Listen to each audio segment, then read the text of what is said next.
Bonjour et bienvenue, voici notre tour d'horizon économique, géopolitique, sanitaire et boursier. Nous sommes le mardi 5 mai pour comprendre comment tourne la planète finance et lorsqu'elle tourne autour de la Cour constitutionnelle allemande. C'est sur la bourse au quotidien et nulle part ailleurs. L'épisode du jour s'intitulera Gros couac à Karlsruhe. Et oui, la Cour constitutionnelle de Karlsruhe. Sans véritablement qualifier d'illégal le programme de rachat de la BCE, ce qu'on appelle communément le quantitative easing. En revanche, la Cour constitutionnelle émet des réserves sur les sommes mises en jeu dans le cadre du plan de soutien économique pandémique de 750 milliards d'euros, estimant que ce plan est peut-être disproportionné, que les effets bénéfiques ne sont pas suffisamment étayés, et que dans ces conditions, la Bundesbank ne participera plus au programme d'achat de la BCE. C'est une grande première depuis l'an 2000. En tout cas de mémoire, je n'ai pas le souvenir que la Bundesbank se soit abstenue de participer à une action qui avait été décidée par la BCE. Et la Cour de Karlsruhe donne 3 mois à la BCE pour soit revoir sa copie, soit apporter la démonstration que le plan de 750 milliards est absolument incontournable et efficace. Je ne dirais pas qu'on est en crise, mais enfin, on a déjà une première réunion de crise qui va se tenir ce soir même à la BCE. J'imagine que Christine Lagarde va de nouveau devoir faire preuve de toute sa diplomatie pour arriver à rapprocher les points de vue. En tout cas, c'est un véritable veto des autorités judiciaires allemandes à la poursuite des quantitative easing de la BCE telle qu'elle les a mis en place depuis le début de la crise. Et pendant ce temps-là, aux États-Unis, en revanche, alors là, le Congrès va pouvoir faire passer un projet de budget qui prévoit l'émission de 3 000 milliards de dollars de bons du Trésor pour financer toutes les opérations de soutien à l'économie. Donc, je vous mets les trucs en balance. 750 milliards côté BCE, ça ne passe pas. 3 000 milliards, c'est-à-dire 4 fois la somme prévue en Europe, eh bien là, ça passe comme une lettre à la poste. Et c'est de l'argent, évidemment, extrait de l'air ambiant, tiré du néant, mais qui va néanmoins permettre à l'économie américaine de respirer. En tout cas, on va maintenir en survie artificielle de nombreuses entreprises pendant encore pas mal de mois, puisqu'en fait ces 3 000 milliards, ça va permettre de tirer des lignes de crédit. Alors, je ne sais pas si ce seront des lignes sur 6 mois ou si elles seront plus longues, mais en tout cas, si une entreprise, par exemple, en faillite ou quasi faillite, peut se refinancer sur un an, ça veut dire que ça diffère le constat de sa faillite à l'année 2021. Voilà.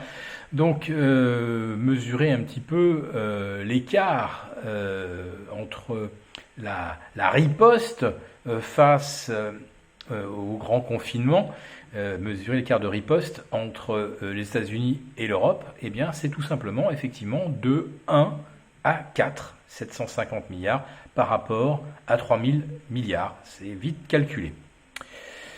Sinon, le CAC 40 aujourd'hui se redresse en direction des 4 480. Enfin, ça n'a pas duré très longtemps, mais on y est quand même parvenu grâce à Total.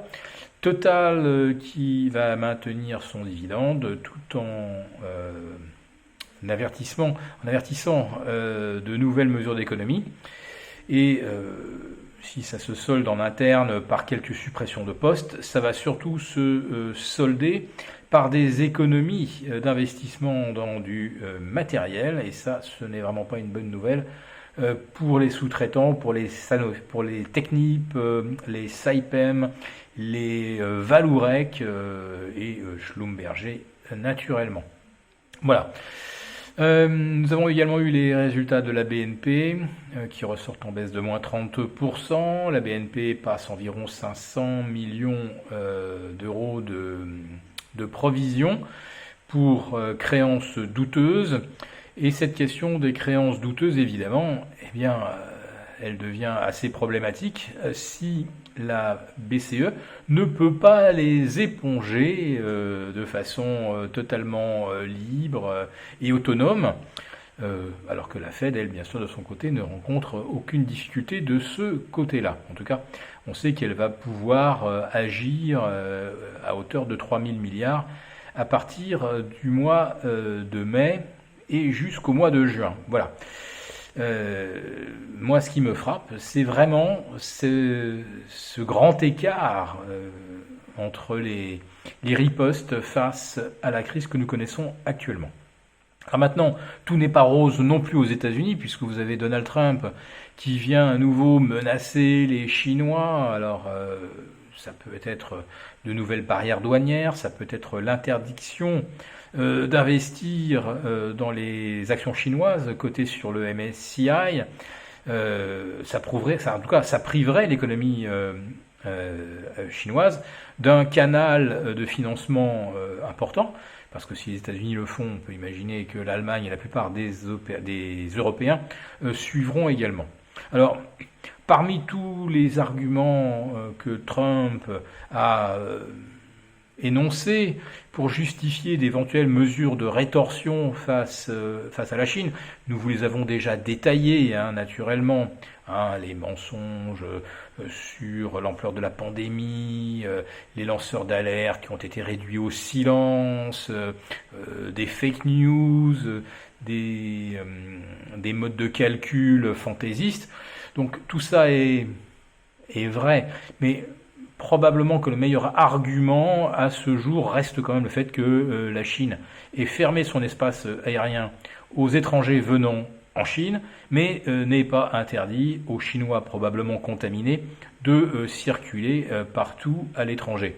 Mais bien sûr, ce n'est qu'une demi-excuse, parce que rien n'interdisait à l'administration Trump de dire les Chinois, on les met en quarantaine, on les teste à l'arrivée. Rien de tout cela n'a été fait.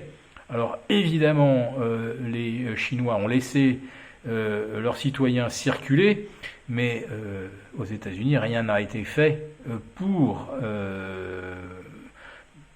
se prémunir du risque de contamination. Voilà. Donc c'est vrai, cette petite asymétrie, les Chinois s'en sont rendus coupables, mais bien plus évidemment en masquant l'ampleur réelle de la pandémie. Voilà donc, le dossier sino-américain, ça reste un dossier à suivre, et comme pour Donald Trump, c'est un gros levier électoral. Peut craindre qu'il n'hésite pas à en faire usage. Je vous donne donc rendez-vous demain.